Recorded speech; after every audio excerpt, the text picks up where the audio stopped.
Top 5 budget and free-to-play decks of the format. These are all decks you can get for a very affordable price, either buying a structure deck a couple times, or going into one or two boxes without the need to get a whole bunch of different cards out of a number of different boxes and invest all your gems into getting half of one deck complete. So, starting first off, we have the newest structure deck that just came out, the new Utopia structure deck. This deck has a lot of versatility in the fact that your ZW monsters all have different effects, and you can run whichever ones you need given the metagame you're running into during the KCGT event. So of course we have monster effect negation effects here, we have spell and trap negation effects, so you have a whole wide range of options you can run with your Utopia monster. Also, you have a lot of OTK potential with this deck too. Again, playing in the KC Cup or the KCGT, you want to end games as quickly as possible. The more games you play, the better it is for your score, so you want to get through as many games as you can, and this deck is going to let you, by taking down your own life points, you're going to be hammering away at your own life points, cutting them in half all the time, which means you're going to end up losing very quickly if you lose games. But also when you win, of course, Utopia Ray can get up to well over 4,000 attack points while taking your opponent's monster attack points away from it, giving you the OTK with it. And your other Utopia monster, which can equip the ZW monster from your extra deck, or main deck, which puts it well over 4,000 attack points at times, so you can very easily, again, swing directly, finish off, or swing over a monster, finish off the game very quickly. So this deck has a ton of OTK potential, and the ability to finish off games very fast, which is, again, of course, great for the KCGT. And of course, just about everything comes out of the structure deck as well, except for, like, the Malevolent Sin, which, again, at this point, I mean, Malevolent Sin is going to be in almost all of these decks. It's just one of those staple cards that you just kind of need to get at least one copy of. Next up, we have Ciphers. Speaking of a deck you could throw a single copy of Malevolent Sin in, Cipher is a great OTK deck as well, another deck that can get you through games very fast. You can make rank 8 monster with it very easily, which lets you get into their boss monster, the Cipher Galaxy Eyes Dragon, which of course can steal an opponent's monster. You can then use this skill ready to get defeated to give it 1,000 extra attack points, putting it at 4k to swing directly.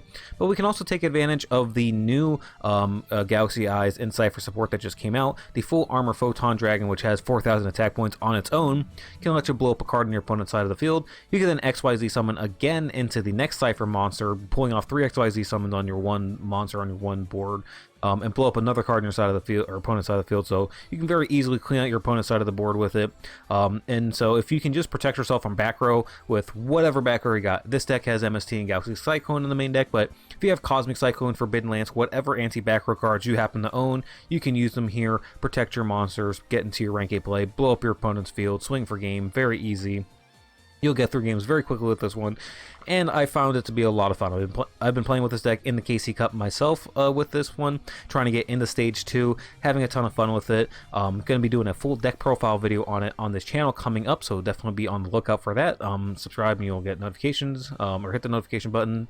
Anywho, but this deck is a ton of fun, so looking forward to putting that one out. And again, it's a great deck to get into the KC Cup with, and fairly cheap too. Again, you can cut on some of the extra deck options, so it's not quite as expensive, but you really only got to go through 2 boxes, twice each or so. You can cut back on the buy plane, run only 2 copies of it, and get away with it.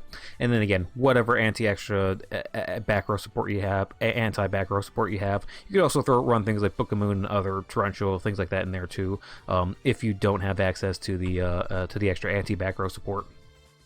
Coming up next, we have Chronomaly. Chronomaly got a card that came out fairly recently, giving them some additional support in one of the most recent events. Chronomaly Tuspa Rocket. It has an effect when you normal summon it, being able to send a Chronomaly from your deck or extra deck to the grave to make the monster on the field lose attack points. But its main effect, though, is that when you XYZ summon using it, that monster that is XYZ summoned can make 2 attacks during the battle phase. And that's really important with Chateau Hayek, because you can, of course, make an opponent's monster on your opponent's side of the field 0. So you can very easily attack over it, deal 2k, attack again for another 2,000, win the game with it. So very, very easy to OTK with this deck now, which again, it's a theme with the KC Cup or the KCGT. You want to win games fast, you want to OTK, you want to play as quickly as possible, or not, I mean, you don't want to be misplaying and making mistakes, but you want to get through your games as fast as possible. You guys know what I mean by that. This deck has a lot of different strengths to it too. Your skill, of course, is going to let you very easily XYZ summon using all the various monsters in your deck without having to worry about your skill or your levels as much, which is nice. You have a number of different consistency effects here as well. Nibra Disc and Crystal Skull letting you search from your deck. Crystal Bones allowing you to bring stuff out of your graveyard. You have a number of different monsters like Moai and others you can run that aren't even in this specific list that can help you special summon your Chronomaly to the field to get out multiple monsters to go for those XYZ summons. So really powerful deck. And you also have a ton of flexibility with your tech cards. Right here we have Book of Moon, Torrential, and the Treacherous Trap Hole and Barrage Blast, but you can run other things as well. If you have things like Econ, or you want to run, whatever trap card, Floodgate, whatever you happen to have at your disposal, you definitely can. So you're not restricted to using any specific tech cards with this particular deck, which again makes it pretty budget because a lot of the things in this deck are either level up rewards or are from events that you can get with a ticket. Like the Moai, the Rocket, all these come out of events where you can get them with tickets, except for the Crystal Skull and the Nibra Disc, which come out of one box. So, and I believe that's the exact same box that, yeah, they're all in the same box. The Chateau Hayek, the Chronomaly, Atlantis, all your monsters, they all come out of one box. I think it's a mini box too, if I'm not mistaken. So it's super budget, super affordable deck. And again, even a lot of the other options that you could use in this deck are also free to play cards that are either event cards or level up reward cards. So very affordable deck if you want to run that in the upcoming event. Next up, we have Mayosenju. Now, this deck has been doing okay in events recently, in tournaments. It has a few good matchups in the metagame. You have, of course, a really, really cool strategy with your pendulum monsters, being able to summon the Dieback and the Hitot. Dieback, of course, being able to bounce your opponent's cards on their field back up to hand, making it very easy for you to clear out the board, swing for 4,000 damage, finish off your opponent, leave them with nothing they can do.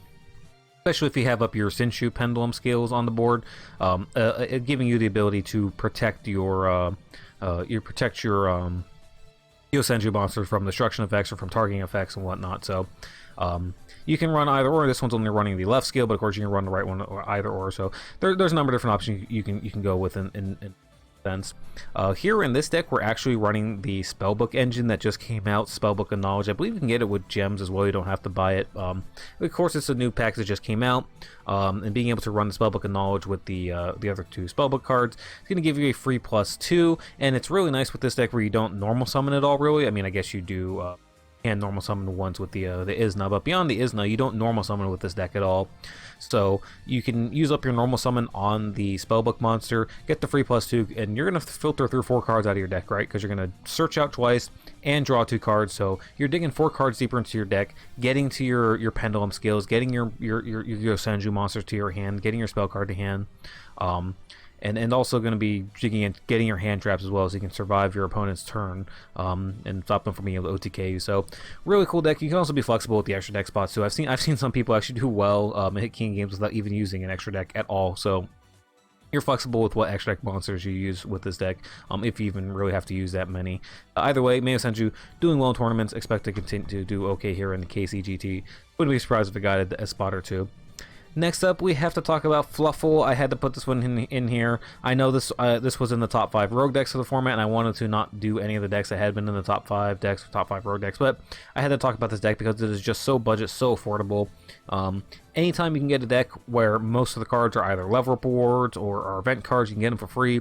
It's always a big thing. You can see most of the stuff in here are super rares. Anything that does come out of the box are mostly, with the exception of like one of the fusion monsters, but most of the other fusion monsters, everything just comes out of one box if you need the stuff that comes out of a box. The XYZ monsters aren't that important.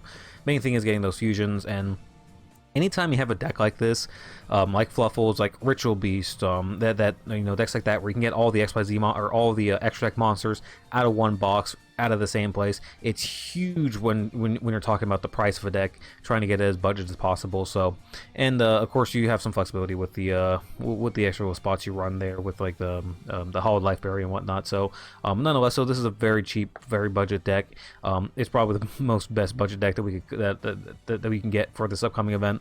Of course, it's also very fast, a lot of OTKs, and that's important for this event. You want to get through as many games as possible. So yeah, Fluffals are definitely sort of hit all the notes. that we're talking about for this category, and I couldn't leave it off the list even though we already talked about it. No, I could have also put lunalights on this list as well. They're pretty budget. Even metal foes, you can get them for fairly cheap too. You can cut back a little bit on some of their cards, run 2 instead of 3 of some of the URs, and get the deck for a affordable price. So those could have also been on the list as well, but I had to put Fluffals on here because this deck is just so dang cheap, so affordable, while still being able to do fairly well closing out games. I think it'll probably get at least a couple spots in the KCGT top 128 just because of that. Anyways, thank you guys for watching the video. I really do appreciate it. If you liked the video, please be sure to like and subscribe. Have a wonderful rest of the day.